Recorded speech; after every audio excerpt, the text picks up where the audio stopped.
Hi guys, it's Dennis. So Dave had the idea that I make a behind the scenes for my recently posted image with the Hoovers, and I thought it might have some value for photographers that want to get into flash photography, product photography, or photography in general.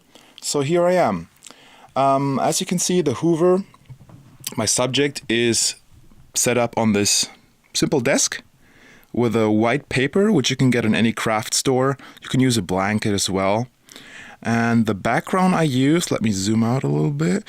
The background I use is a projector plane that winds up there in the ceiling. It's quite handy for stuff like that, but you can use a blanket as well.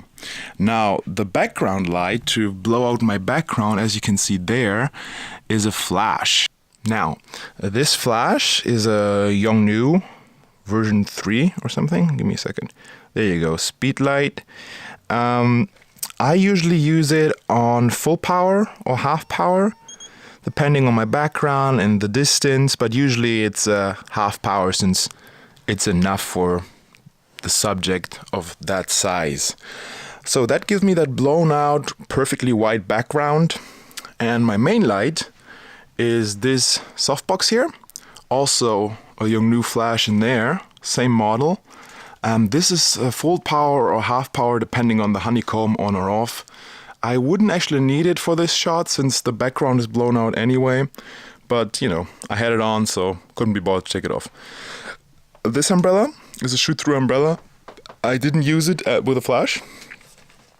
I use it as a reflector because my real reflector is not at home right now, but you know, anything will do really. So it's two lights, background light, main light. Now, let's get to the camera. Now, this is not my main camera, as you already can tell, I guess. My main camera is filming this video right now. It's a Fuji X-T20. It's an APS-C camera, which means it's not full frame. It has a crop factor of 1.4 applied to the lens. That's the lens I used. It's a Fuji 56 1.2. I used it on f8, of course, since you usually do that in the studio to get the sharpest image possible. And for the ISO, I used ISO 200 because it's the native ISO on my camera to get the cleanest image possible. Shutter speed is 1/80th to make it, to sync it with the flashes. And I used this flash trigger on top of the camera, which is also by Yongnuo, which fires off the flashes when I press the shutter. And that's all it took for me to create the image you see on the group. So here we are at my computer. We have photographed the Hoover as I showed you before. And now I want to show you my post-production process. So let's get to the computer. Okay, here we are at the computer. I have selected the images from Adobe Bridge. Let's open up one of the Hoovers. I use Camera Raw for this, but you can also use Lightroom. Just works the same principle.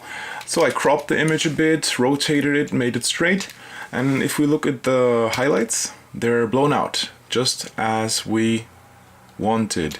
I used some local adjustments for the corners because my flash wasn't strong enough after all, which, you know, was fine, it's fixable. And the logo, I brightened it up a bit.